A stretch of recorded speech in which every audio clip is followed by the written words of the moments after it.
อยู่ว่าอายมีภรรยาแต่น้องแก้วตายังเข้ามาให้โอกาสใจมาคอยเทคแคร์คอยดูแล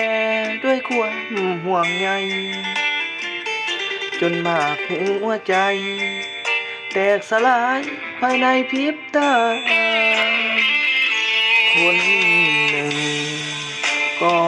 เป็นเหมือนสร้างเท่าหลัง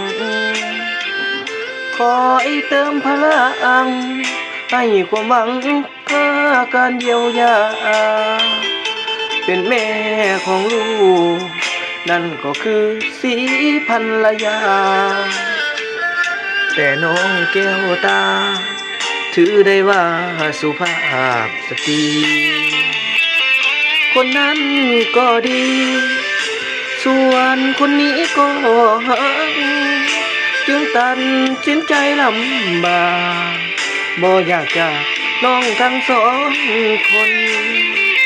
เมียก็แสนดีเป็นที่ปรึกษา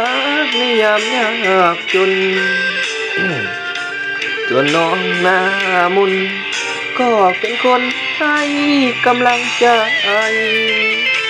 อายนี้เป็นคน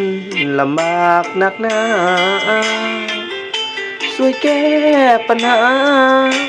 ด้วยความแยกทางห่างไกลประเพณีลาวบ่ให้มีเมียน้อยเมียใหญ่ส่วนลึกๆในใจพ่ออยากเก็บไว้น้องทั้งสองคน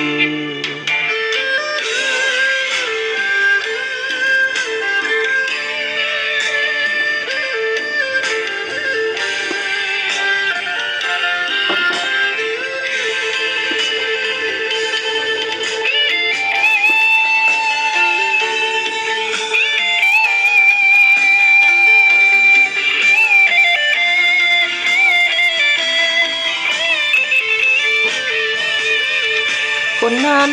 ก็ดีส่วนคนนี้ก็จึงตัดสินใจลำบากบ่อยากพาน้องทั้งสองคนเมียก็แสนดีเป็นที่ปรึกษาในยามยากจนส่วนน้องหน้ามนก็เป็นคนให้กำลังใจอายนี้เป็นคนลำบากนักหนาต้องแก้ปัญหาด้วยการแยกทางห่างไกลประเพณีลาวบ่ให้มีเมียน้อยเมียใหญ่แต่ส่วนลึกในใจพ่ออยากเก็บไว้ทั้งสองคน